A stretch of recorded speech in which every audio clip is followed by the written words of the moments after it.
Assalamualaikum warahmatullahi wabarakatuh.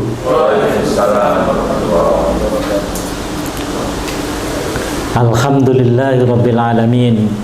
Wassalatu wassalamu ala asyrafil anbiya'i wal mursalin wa ala alihi washabihi wa man tabi'ahum bi ihsanin ila yaumiddin. Qala Allah Ta'ala fi kitabil karim, a'udzu billahi minasyaitonir rajim. Subhanaka la ilma lana illa ma 'allamtana innaka antal alimul hakim. Yang saya hormati para senior, ada Ustadz Rifni, ada Bu Yekti, ini sangat senior. Tentu di tingkat wilayah ada Pak Adit, Pak Mama, Pak Masruh, dan tentu yang kita banggakan semuanya kawan-kawan penggerak lazismu di 6 PDM, yaitu Sidoarjo, PDM, ya PDM, ya PDM, saya bilang PDM, yang hadir. Marilah kita manjatkan bersyukur kita kehadirat Allah Subhanahu wa Ta'ala atas limpahan karunia berupa nikmat sehat. Kita semuanya hadir pada kesempatan hari ini tetap dalam upaya jihad fisabilillah, karena ya jihad itu ketika Nabi banyak di peristiwa sebelum peperangan itu kan mesti bertanya, adakah yang menyiapkan bekal gitu. Nah, kita ini bagian yang lazismu ini perang kemiskinan, perang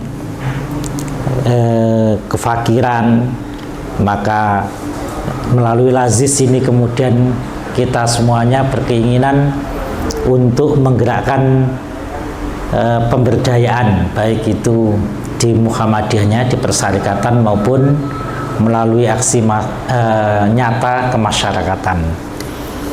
Saya luar biasa dikasih tema menjadi pemimpin itu sunnah atau amanah. Kira-kira sunnah, mestinya kalau sunnah itu lawan katanya wajib. Ya, jadi hakikatnya kita ini itu wajib. Nah, kalau kita baca surat Al-Anbiya surat 21 ayat 105, Allah Subhanahu wa Ta'ala berfirman, a'udzubillahi minasyaitonirrajim, walaqad katabna fiz zaburi mim ba'di dzikr annal ardo yarisuha ibadiyas solihun. Dan sungguh telah kami tulis di dalam kitab Zabur, dan catatan itu sebelumnya di Lauhul Mahfud, bahwasanya bumi ini yang mewarisinya adalah hamba-hambaku yang soleh. Ada beberapa yang menggeliti di dalam ayat ini kalau kita renungkan. Pertama, Allah menggunakan kalimat kataba. Kataba itu secara bahasa lafadz artinya menulis. Ketika dalam bahasa Arab kataba ala artinya wajib, katabalahu sunnah. Kalau katabafi itu tergantung effort kita masing-masing, ya, artinya ikhtiari kita masing-masing. Jadi semuanya kataba kita dapati banyak hal lah, termasuk kutiba alaikumusiyam gitu. Nah, dari kata kataba. Nah, Allah Subhanahu wa Ta'ala telah menulis di dalam kitab Zabur. Kenapa Allah menyebutkannya itu di kitab Zabur. Kok bukan di Taurat, bukan di Injil, atau di Suhuf Ibrahim? Kalau lebih tua, paling tua wahyu yang kemudian dalam bentuk lembaran itu adalah Suhuf Ibrahim. Nah, karena memberikan maksud, Zabur itu diturunkan kepada Nabi Daud. Nabi Daud itu di samping seorang nabi juga seorang raja. Seorang raja. Jadi Nabi Daud setelah mengalahkan Raja Jalut, ya, yang ketika itu dalam kepemimpinan pasukan Tolut itu, kan yang membunuh Jalut itu Daud alaihissalam, sehingga beliau akhirnya juga diangkat menjadi raja. Nah, maksudnya apa? Bahwa setiap kita memberikan kebaikan atau kemaslahatan bagi yang lain itu paling kuat kalau dengan landasan juga kekuasaan. Nah, aspeknya itu. Sehingga Allah Subhanahu wa taala menyampaikan dengan ibarat katabna fiz Zabur, yaitu telah kami tulis di dalam kitab Zabur. Karena Nabi Daud itu seorang raja, jadi seorang raja dan nabi, makanya kemudian menurunkan kerajaannya kepada Nabi Sulaiman. Begitu diturunkan ke Nabi Sulaiman, menghebat. Nabi Sulaiman sampai beberapa alam itu dikuasai. Alam binatang, bahasa binatang semuanya paham. Nah, sampai kemudian jin ifrit enggak berkutik. Kalau kita ini dibijui jin ifrit terus. Nah, lalu kemudian Allah menggunakan kalimat annal ardo yarisuha, bahwasanya bumi ini yang mewarisi. Di dalam terjemahan Kementerian Agama, mayoritas kita itu menggunakan kalimat diwarisi. Padahal teks ayat Al-Quran menyatakan yarisuha, yarisu, warosa yarisu. Yarisu itu fi'il mudhari maklum, gitu ya Ustaz Effendi ya. Jadi kalau maklum artinya apa? Aktif. Kalau pasif, majhul. Bentuknya atau bunyinya yurosu. Ayat Al-Quran menggunakan annal ardo yarisuha, yaitu yang mewarisi bumi ini ibadiyah, hamba-hambaku as-solihuna, orang-orang yang solih. Nah, kita akan nanti cross check. Allah menggunakan kata as-solihuna kok tidak dengan kalimat bersandar, mudhof ilaih, atau dijadikan kalau dia dijadikan objek maka solihin, tapi Allah menggunakan kalimat as-solihun. As-solihun dalam bahasa Arab disebut isim jamak mudzakkar salim. Isim jamak mudzakkar salim. Nah, artinya apa? Ketika solihun itu dalam bahasa Arab disebut sebagai isim marfu, rofa. Kalau tunggal tandanya dengan dhammah. Nah, kalau ganda tandanya dengan alif, atau bisa dengan alif, lalu kalau jamak dengan waw. Ya, jadi kalau semuanya alhamdu di i'rab mubtadaun ma'rufun wa alamatu raf'ihi dhammatun dhahiratun li'annahu ismul mufrad. Nah, kalau kita alhamdulillahirabbil alamin. Nah, setiap yang marfu itu intrinsik, menjadi jati diri.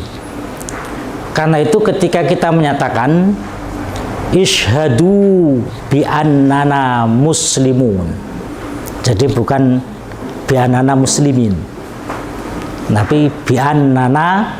Tapi kalau bi anna muslimin karena menjadi isimnya inna. Nah, tapi dalam Al-Quran isyhadu bi annana muslimun, persaksikanlah bahwasanya kami ini adalah orang-orang yang muslim. Nah, jadi setiap yang marfu itu pasti intrinsik. Nah, Allah menggunakan kalimat kata as-solihun, artinya orang-orang pelaku kebajikan itu sudah intrinsik. Bukan apa? Bukan karena dipaksa.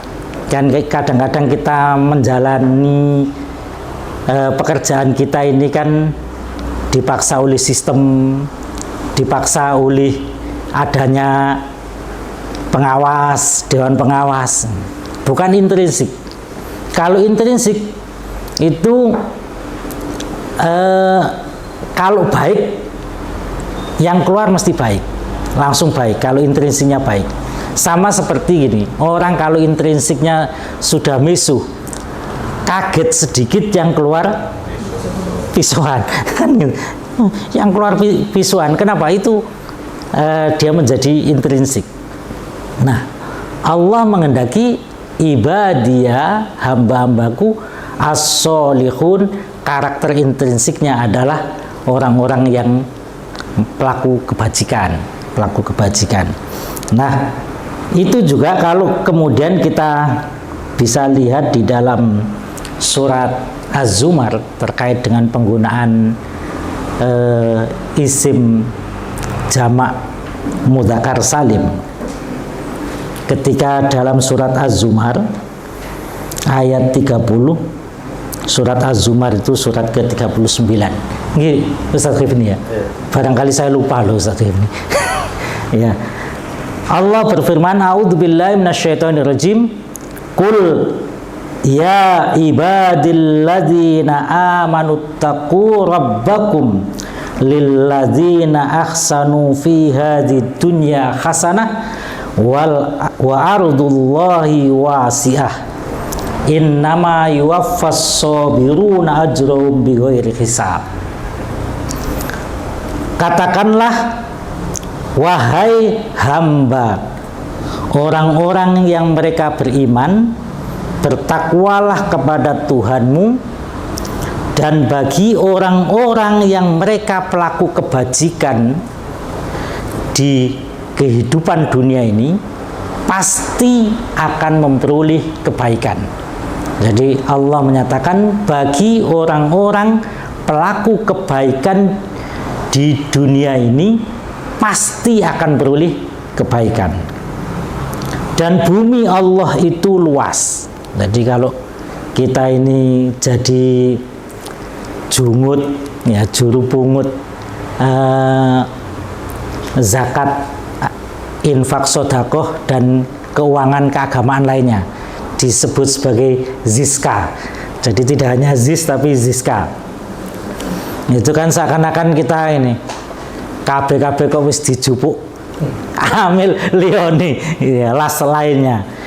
Oke. Kemana kita akan melangkah? Nah itu. Tapi Allah menyatakan wa ardullahi wasi'ah, harus punya keyakinan bumi Allah itu luas. Lalu Allah menyatakan innama yuwaffas sabiruna, sesungguhnya yang akan mencukupi, ya, yang akan mencukupi, ya, as-sabiruna, orang-orang yang sabar. Jadi menggunakan kalimat mencukupi tapi as-sabiruna. Jadi Allahnya tidak dinampakkan. Artinya apa? Orang-orang yang sabar sudah intrinsik sehingga tidak dinyatakan innama yuwaffas sabirina. Sekalipun memang yuwaffas sabiruna as-sabirun. Itu di situ ya menggunakan isim jamak muannas salim marfu. Nah, wa alamatu raf'ihi bil wawi. Nah, gitu. Li'annahu ismul jamak. Ajrohum pahalanya, atau di dalam terjemahan disebut rizkinya. Dicukupkan rizkinya, lalu kemudian rizkinya itu tanpa duga-duga. Kita pelaku kegiatan sosial ini kan banyak rizki kita itu tidak tertulis. Kalau bekerja di lembaga sosial ini yang ditulis itu mesti kecil-kecil angkanya, ya Ustaz Ibni. Jadi guru SMP berapa sih itu? Nah, ya jadi guru di SD atau menjadi pekerja di Lazis berapa gajinya? Tapi kenyataannya kalau dilihat-lihat, sepeda motor kok punya, rumah juga punya, gitu ya. Kok bisa memberikan nafkah kepada istri, ya gitu ya. Nah itu tandanya Allah mencukupi itu banyak rezeki yang tidak tertulis. Kalau hanya tertulis, kira-kira ya, gaji cuma 4 juta, punya anak 3, 1 SMA, SMA-nya Semamda, 2 SMP, anak nomor 2 SMP Musasi, anak ketiga SD Muhida. Entek nggak bayarannya? Bayarannya entek. Bayarannya entek.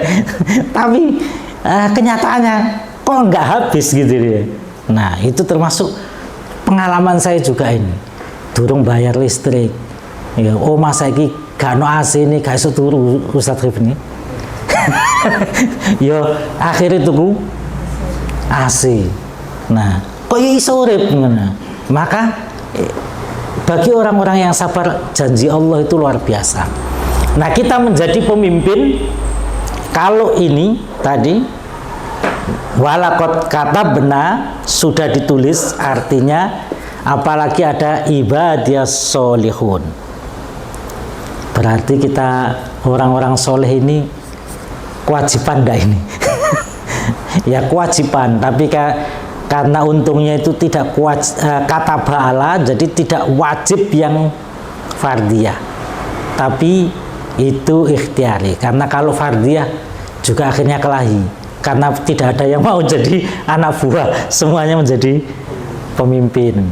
Tapi hakikatnya kalau hadis Nabi menyatakan kullukum ra'in wa kullukum mas'ulun an ra'iyatihi, setiap kita adalah pemimpin, artinya berarti kita melekat ini, sudah melekat. Jadi lahir sudah diberikan tanggung jawab menjadi pemimpin diri sendiri setidaknya.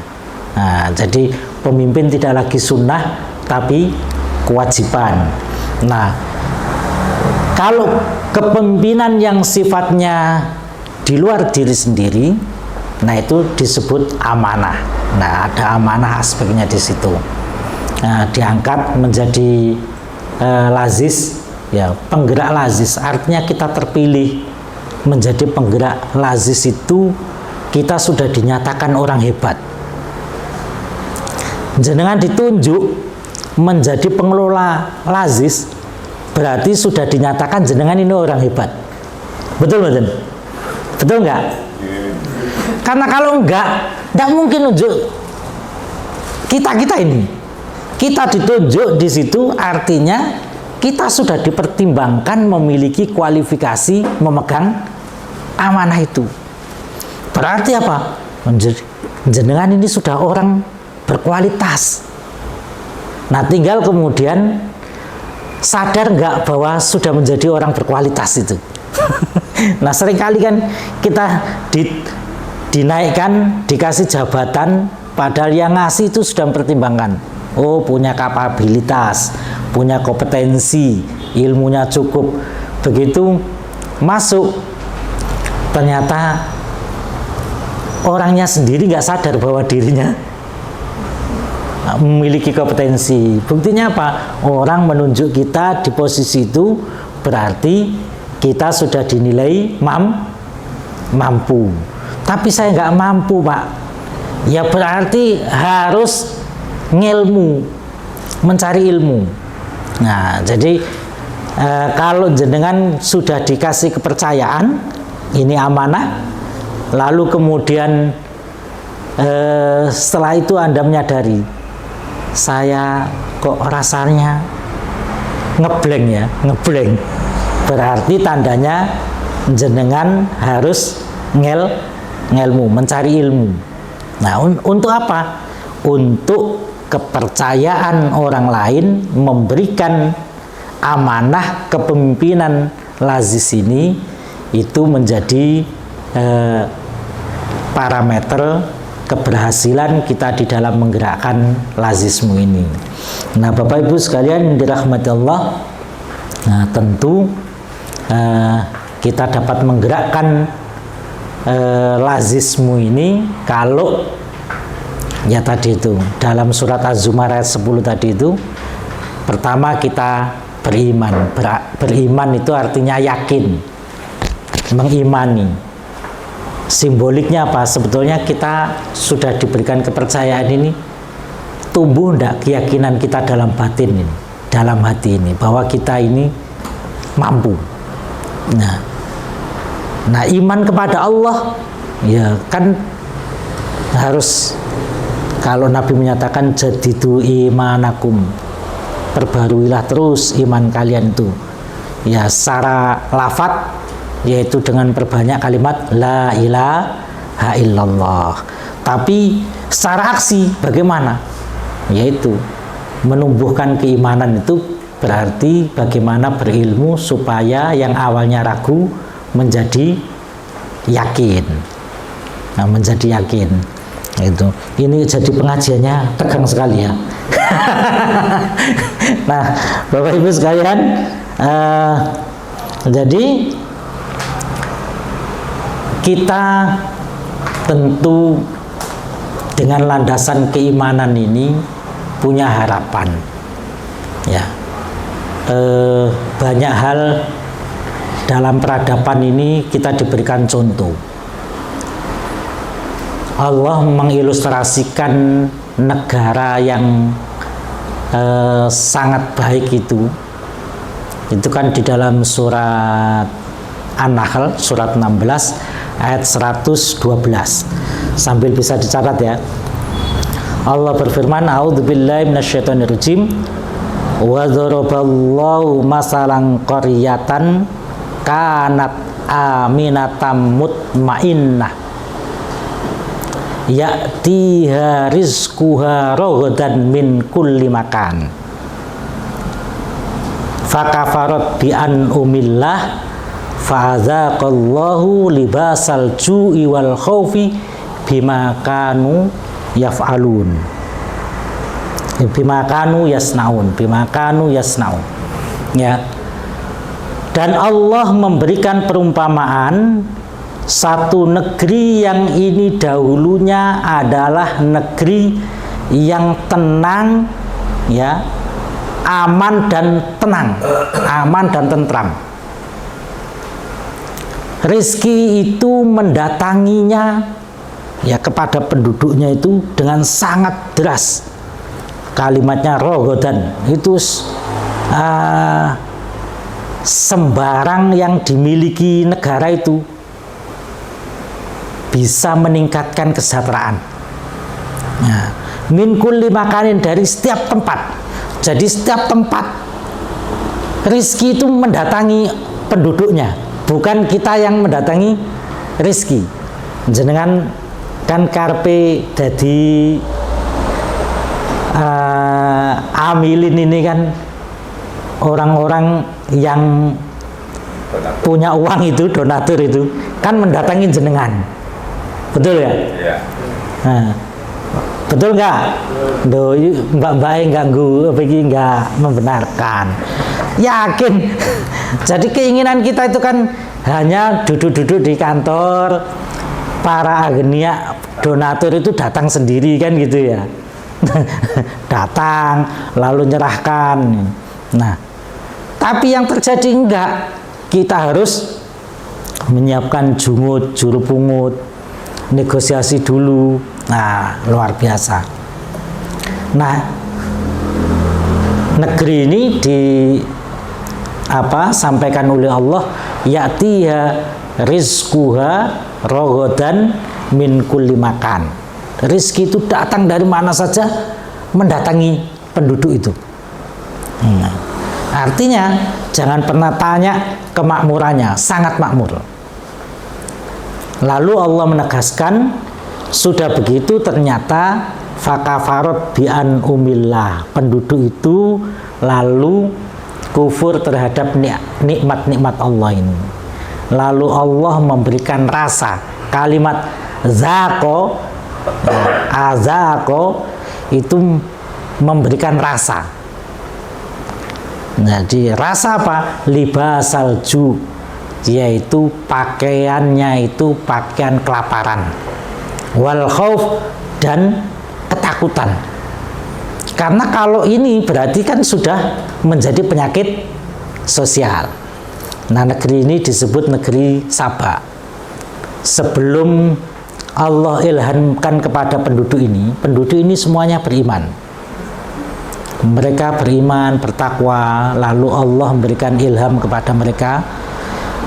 Kan Saba itu, negeri Saba itu terwujud tahun 1750 sebelum Masehi. Nah, 1750 sebelum Masehi. Artinya 1750 sebelum kelahiran Nabi Isa. Kalau dengan Nabi Muhammad berarti ditambahi. Nah, Nabi Muhammad kan lahir 750. Ada kalau konversinya dengan Hijriah 750 dan 751 tahun. Nah, tahun 751. Nah, ini Saba ini dahulunya itu seperti kalau orang Lamongan itu bilangnya gini. Orang Lamongan masa silam itu kalau musim penghujan itu tidak bisa duduk. Kenapa? Semuanya banjir. Orang Lamongan masa saya ya remaja sampai kecil itu kalau musim penghujan tidak bisa duduk. Kenapa? Banjir. Tapi kalau musim kemarau nggak bisa cebok. Ya, ketika buang hajat saya susah sekali cari air. Karena di tempat saya itu saya sudah gali 150 meter nggak ada mata air, sehingga peristiwanya itu. Nah, ini sholat asar ini, adzan asar, kita skors dulu ini. Sampai mana tadi ya? Ya, sampai adzan asar itu kalimatnya. Jadi negeri Saba ini sekarang ini posisinya di Yaman. Negeri Saba itu posisinya seperti itu. Jadi ketika kemarau mereka tidak bisa mandi. Tapi ketika musim penghujan banjir. Karena negeri Saba itu kanan kirinya gunung di Yaman itu. Lalu Allah ilhamkan untuk membuat bendungan raksasa yang kemudian dikenal sebagai bendungan Ma'rib. Bendungan Ma'rib itu.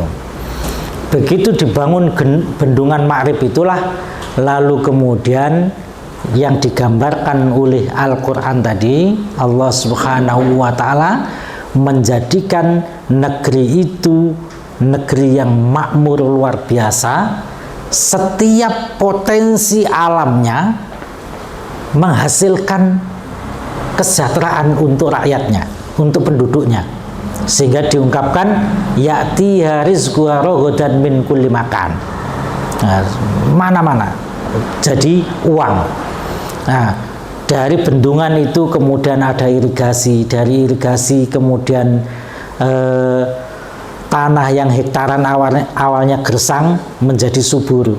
Begitu subur tanamannya, lalu kemudian masuk industrialisasi. Nah, ternyata kemudian seperti pepatah kita, orang Jawa itu seringkali kan ngomong gini, Pak Mama ini bolak-balik gini, aku ini melarat, tapi ojo sampai anakku melarat kayak aku, ngono. Kan itu orang Jawa itu bilangnya gitu. Nah, kenapa begitu? Ya, inginnya anaknya itu tidak mengalami kepayahan. Padahal hakikatnya orang tua itu menghilangkan struggle dari potensi anaknya. Karena tadi itu sudah ini, ojo sampai ngerasakno pahite uripe bapak. Itu. Nah, kita generasi yang lahir 70-an ini dulu kan susah sekali, tidak seperti sekarang lah. Apalagi di desa. Di desa anaknya orang kaya, melaratnya tambah lebih. Kenapa? Harus ngarit. Punya sapi 20 gak tambah enak, tambah ngarit. Ngaritnya tambah banter. Nek jadi anaknya wong kota sugih, anaknya enak, numpak sepeda motor gonta-ganti, mobil gonta-ganti. Tapi anaknya wong desa sugih tambah melarat. Kenapa? Saya ini mengalami. Ya, bapak saya itu punya, setiap orang pegang sapi di desa saya itu tanya, sapi ini sopo? Sapi ini mbari. Nah itu. Nah, tapi saya sejak kecil diwenehi ingon-ingon apa? Kambing itu 50 ekor, saya yang bagian ngarit. Nanti ngarit terus. Jadi kok sampamane gak gawenane pangeran ngono isih ngecap sampai saiki. Galeh apa nggone pundake iki kena pikulan. Nah, tapi seringkali ketika saya doktrinkan ini kepada anak juga bilangnya apa? Iku zamane abi biyen. Zamane abi biyen. Saiki kan CJ. Nah, tapi struggle ini kalau tidak diwariskan bahaya. Nah, kita juga begitu pengelola lazisme ini. Begitu kehilangan struggle, sudah binasa ini lazisme ini. Lazisme. Makanya dinyek ya apa lazis iki jarene untuk Persyarikatan Muhammadiyati baik gak ono. Jangan pernah putus asa. Kita ikhtiar. Nah, karena sekarang belum besar sehingga mungkin belum bisa menghidupkan semuanya. Tapi pada saatnya nanti ketika itu sudah besar, maka insya Allah itu akan bermanfaat bagi banyak orang. Nah itu, barangkali itu yang dapat saya sampaikan. Ini jadi pemimpin secara personal kita kewajiban, tapi ketika kepimpinan itu di luar diri kita, itu adalah amanah yang harus kita tunaikan. Demikian, mohon maaf atas segala kurangan. Saya yakin tidak usah pertanyaan. Nek Ustadz Khifni tanya saya itu kan jeruk mangan jeruk. Apalagi Bu Yekti ya. Nah, gitu. Ustazah Yekti ini kan senior luar biasa. KLL Umsida itu kano Bu Yekti kaya sengkleh. Barangkali itu akhirul kalam. Wassalamualaikum warahmatullahi wabarakatuh. Waalaikumsalam.